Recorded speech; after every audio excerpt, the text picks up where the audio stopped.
सर्व कार्य करिता हरी बोला हे कार्य आपण जर केलं तर नक्कीच आपल्या जीवनाचं कल्याण त्या ठिकाणी होईल. आणि मग राजा रावण पळून गेला आणि पळून जाणाऱ्यावर प्रभू रामचंद्र बाण मारू शकत नाहीत अशा प्रकारचा ओळीमध्ये वर्णन आहे. बोला. राम बाणी चतुर्भुत रावण झाला हातात आईला तले सुशात मागे पडत जाते. राजा प्रभू रामचंद्राच्या बाणामुळे आणि रावण त्या ठिकाणी जर्जर अशा प्रकारे राजा रावणाची अवस्था झाली.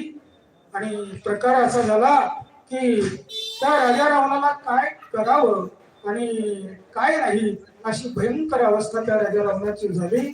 आणि घाबरलेला आहे राजा रावण आणि घाबरलेल्या अवस्थेमध्ये तो आपल्या घराकडे लंका नगरीमध्ये आणि त्या ठिकाणी पळून गेलेला आहे.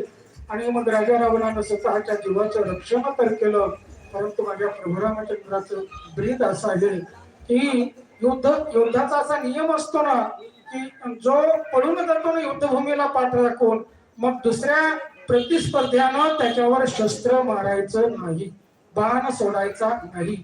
पूर्वीच्या काळामध्ये धर्मयुद्धाचे काही नियम होते. ज्या वेळेला कौरवांचं पांडवांचं युद्ध झालं, सूर्यास्त झाला की मग सगळ्यांनी थांबायचं आणि आपल्या शत्रू पक्षाला देखील मित्रत्वाच्या भावनेने त्या ठिकाणी पाहायचं.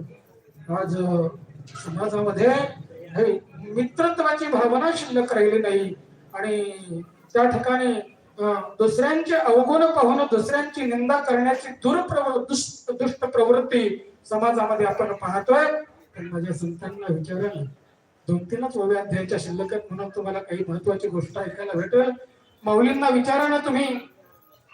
माऊलींनी सांगितलं दुष्ट मरो असं संत कधी म्हणाले नाहीत. मग जे खळांची व्यंकटी सांडो तया सत्करी मिरती वाढो भूता परस्परे जडो किंवा पडो मैत्र जीवांचे आपापसामध्ये मित्रता निर्माण व्हावी. मित्रतेचा अभाव झाला कलियुगामध्ये आणि मित्रत्वाची खरी परीक्षा कधी होते माहितीये का? संकट काळामध्ये मित्रत्वाची परीक्षा. महाराज तीनच ओव्या राहिलेले आहेत आणि पुढच्या वर्षी आपण थोडं 3 ओव्या राहिले तर अध्याय संपतोय.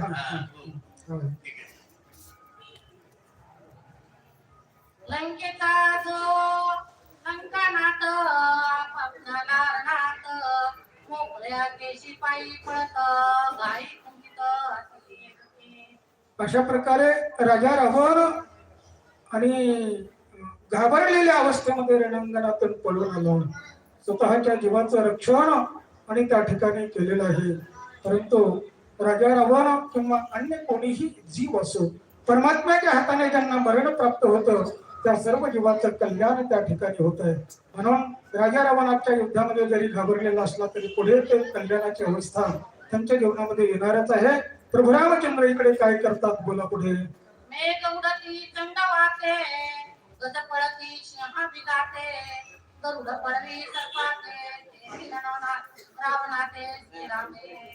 भगवान प्रभू रामचंद्रांच्या भीतीपोटी, माझ्या रामचंद्राच्या भीतीपोटी राजा रावण आणि आपल्या जीवाच्या आकांतापोटी जीवाचे रक्षण करण्यासाठी पळून गेले.